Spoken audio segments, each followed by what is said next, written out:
From above, the Dutch greenhouses look like a shimmering sea, glass and steel stretching across the landscape. These are Europe's food factories, producing perfect tomatoes, cucumbers, and peppers year-round. The world sees a story of innovation and abundance. But behind the glass, another story unfolds, one rarely told. The technology and efficiency we celebrate often hide the people who make it possible. For every ton of produce, there's a hidden cost. The lives of invisible workers, controlled as tightly as the climate inside. We see only the final product, not the hands that picked it or the conditions endured. The greenhouses are symbols of progress, but for some, they become prisons. The light that grows the crops also casts deep shadows. Shadows where suffering is hidden. The hum of machines drowns out the quiet desperation within. Modern agriculture's story isn't just about logistics and technology. It's about the human cost, paid daily, just out of sight. This is where Operation Glassroom begins. Every web of deceit has a weak point. For the Dutch trafficking network, it was Tomasz, a Polish truck driver. Each week, Tomasz picked up vegetables from a massive, eerily quiet greenhouse near Rotterdam. He never saw workers, just a silent foreman and automated gates. The place felt empty, unnatural for such a large operation. Blacked-out windows, faint music abruptly cut off, and a sense of secrecy gnawed at him. Other drivers dismissed his concerns, but Tomasz couldn't shake the feeling. After weeks of unease, he called a hotline, reporting the silent farm, the lack of workers, and the strange atmosphere. He had no proof, just intuition that something was wrong. That call, hesitant and uncertain, became the first crack in the glass facade. Tomasz couldn't have known it, but his conscience set a massive investigation in motion. Sometimes it takes just one person to pull the thread. The authorities now had their first real lead. The unraveling had begun. Tomasz's tip landed on a Dutch police investigator's desk, thin on facts, but echoing old suspicions. A small police unit visited the greenhouse for a welfare check.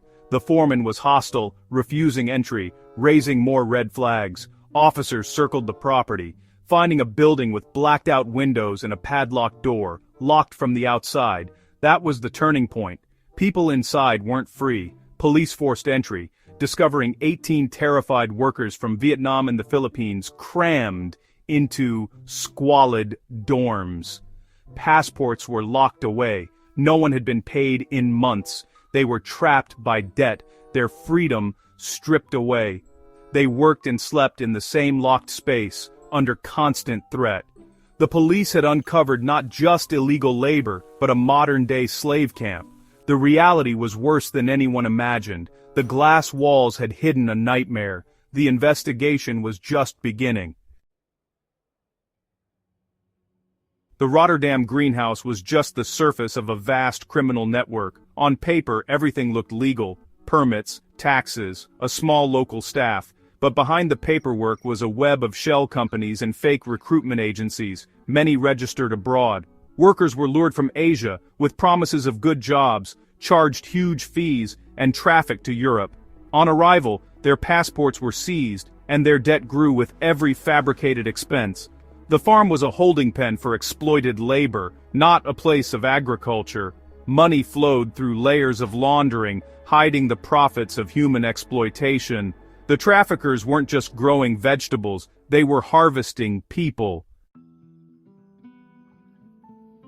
For the trapped workers, life was a cycle of exhaustion and fear. 14-hour shifts under harsh lamps, suffocating heat, and relentless pace. Surveillance cameras watched their every move. Escape was unthinkable. Living quarters were cramped, filthy, and locked at night. Food was minimal. Medical care non-existent. Any slowdown brought threats or abuse. Their wages were erased by fake deductions. Debt only grew. "I owed more every month than the last," one survivor said. The traffickers saw them as disposable tools, not people. Hopelessness was the real prison. Escape seemed impossible. While workers suffered, their harvest filled Europe's supermarket shelves. Bright labels promised freshness and quality, masking the reality behind the produce. The supply chain was opaque. Retailers couldn't trace origins, and traffickers mixed their goods with legitimate crops. Consumers saw only cheerful packaging, never the exploitation behind it. The system rewarded the cheapest producer, no questions asked. The true cost of that perfect tomato was hidden. We've become blind to the origins of our food. The label is a comforting lie, letting us consume without conscience. The price of freshness was someone else's freedom. The truth was hidden in plain sight. With evidence in hand, Dutch authorities launched Operation Glassroom. The mission: dismantle the entire trafficking network. Investigators mapped out the operation, identifying farms, shell companies, and ringleaders. In a coordinated pre-dawn raid, police hit over 20 locations. The surprise was total. Evidence preserved, suspects caught off guard. At each site, more undocumented workers were found in squalid, locked dorms. Social workers and medics provided immediate aid. Dozens of arrests followed, including the network's masterminds. The raids shocked the agricultural industry, exposing its dark underbelly. Operation Glassroom sent a clear message. Secrecy would no longer protect exploitation. The glass walls had been shattered. As the raids ended, investigators uncovered the true scale of the crime. Ledgers revealed over 400 trafficked workers in just 2 years, rotated between farms to avoid detection. Fraudulent paperwork hid the majority of the workforce from audits. The operation was international. Money laundered across continents. Profits immense. By paying nothing for labor, traffickers undercut legitimate farms and built a criminal empire. Modern slavery wasn't hidden in the shadows, it was embedded in the legal economy. The Dutch greenhouses were just one example. If this could happen in the Netherlands, how many more glass rooms exist across Europe? The problem was systemic, far more widespread than anyone wanted to admit. The shadow workforce was finally visible. Operation Glassroom was a tactical victory, but the roots of exploitation remain. As long as cheap food is demanded and vulnerable people seek opportunity, traffickers will exploit the gap. The raids removed criminals, but the system is still fertile for abuse. We, as consumers, must confront the hidden cost of our bargains. The price tag doesn't show the suffering behind it.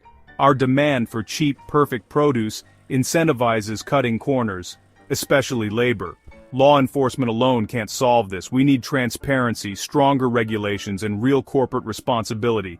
And we must change too. Asking questions, supporting ethical businesses, and accepting that dignity has a price. The greenhouses, once symbols of progress, now remind us how easily secrets can hide in plain sight. The real harvest wasn't just vegetables, it was a harvest of shame.